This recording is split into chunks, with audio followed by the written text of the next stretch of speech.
So the plans have been approved, it doesn't mean it's going to start on the site tomorrow. We've got a couple of huge schemes on the waterfront where we are told that in fact it's cheaper to keep going than to stop, actually, to complete them. They'll be worried, won't they? But they'll be worried, and certainly we've approved one huge scheme, rather fraught with difficulties, immediately north. It's the site between St Peter's Church and St Mary Key Church, where the conditions may have changed, the market conditions in the marketplace may have changed within the last week to 10 days, which may not proceed at all, despite huge. Or at least be delayed. Or it might be delayed. So you probably have developers who they want to start tomorrow, and then you put a tremendous amount of effort in, and only to find that they don't in the end effectively start tomorrow at all. So when they come forward is difficult. And I don't think anybody would have predicted, we're talking about trying to anticipate things. No, I don't think anybody 10 years ago would have expected the whole of the northern quays to be developed to the extent that they are and at the speed that they have. And sometimes you simply can't anticipate it at all. So we had two schemes here, the Crownfield scheme, which includes a 23-storey tower and a regional home for Dance East, among a whole series of other facilities. And next to it is another site called Regatta Quay, and that was approved sometime after, and Regatta Quay is well on the way to being finished. And the Crownfield Mill scheme certainly won't be finished until the autumn of 2009. And so sometimes you just don't know when developments, not only when they're going to start, but actually how quickly they're going to be finished. And all that has a knock-on implication for the traffic. A lot of the demand for the waterfront properties has been from buy-to-let investors who bought individual flats or blocks of flats, sometimes off plan before they're built, as an investment. And that market apparently is struggling, so you would expect that to impact on the viability of some of those schemes. You'll get a block like Neptune Marina, where we did a conference. We haven't talked about university, but it's next to the new university buildings going up. And the local resident consultation with the Neptune Marina apartment block, it transpired that about sort of 10% of the accommodation was actually occupied by people living in Ipswich on a permanent basis. The rest was all short-term lets and a mix of people either buying them to hang on to them for their capital value, keeping them vacant, or renting them to other people. So we do have a worry about the sort of type of community that's developing on the waterfront. It's good. Very much orientated towards apartments. Good example down there. This is Eagle Walk, which has just been completed, and either that's been bought by to let, or about 150 people have bought just exactly the same net curtains. I'm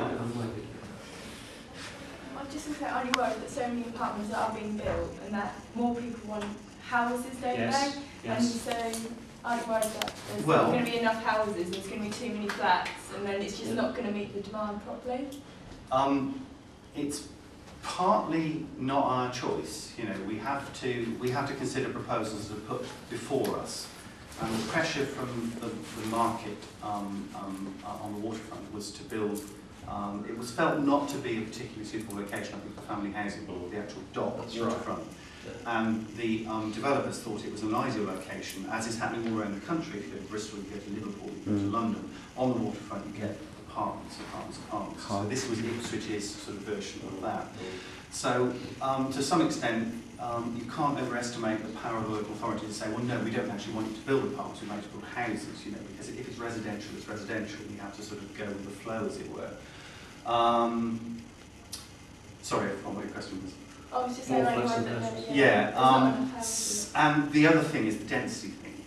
Because we're driven by these targets, we've got to get 700 houses a year, or residential units a year. If we were just building low-rise houses, two-storey houses, we'd never get anywhere near that number. So a large proportion of our target has to be met by apartments. So are there still enough people wanting to buy the apartments to make it worth it, or? Well, this is what we've been saying. This is a $64,000 question. Hitherto there's been strong demand. From people wanting to buy them. There are two other factors. One is, of course, that much of this development is taking place within the floodplain, where we wouldn't allow, and now we're not permitted to allow by the Environment Agency, conventional housing at ground level. So inevitably we've got to some extent apartments which are above ground floor, which is filtered earlier on, is commercial or car parking. And the other thing, to be quite honest, is developers are rather lemming-like in their behaviour. Once one sees perhaps as a market for apartments, they'll probably talk to local agencies, say, oh yes, there's plenty of demand for that, so they all pile in and get approval at least to develop them. Whether they actually build them or not is another matter. There's an absolutely classic case of absolutely lemming-like behaviour at the moment, and that's the issue of hotels. Now, Ipswich is not what I describe as a major tourism destination, nor is it a major conference destination. However, on the basis of what we've recently approved and inquiries we've had from developers, we stand to have, if they were all built, and they certainly won't be, but if they were all built, about 1,200 hotel bedrooms in Ipswich. Ipswich can't begin to support 1,200 hotel bedrooms. And in fact, one of our principal hotels, our most historic hotel, is the Great White Horse in Town Street. It's empty at the moment, not currently being used. We would like it to be going back into hotel use. Now, at some point, we will continue to consider those applications. We may approve them, but they are unlikely to get built because one developer will then see a scheme completed and say, oh well, on reflection now, that probably isn't the kind of development we ought to consider. We'll try and find some other use for the site, but certainly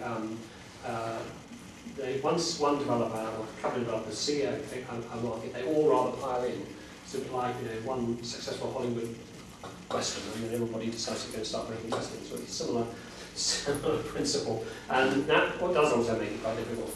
The other thing that because the market is becoming so difficult in Ipswich for apartments, although the ones that have actually been approved as apartments will be built as apartments, the ones that some of them that are not yet under construction, you've had developers coming back saying, well, how would you feel about converting those into student accommodation? Because they're seeing hardening of the market, they build them and they won't be able to sell them, and of course they've taken on substantial amounts of finance which they have to repay, so they've got to make them pay somehow.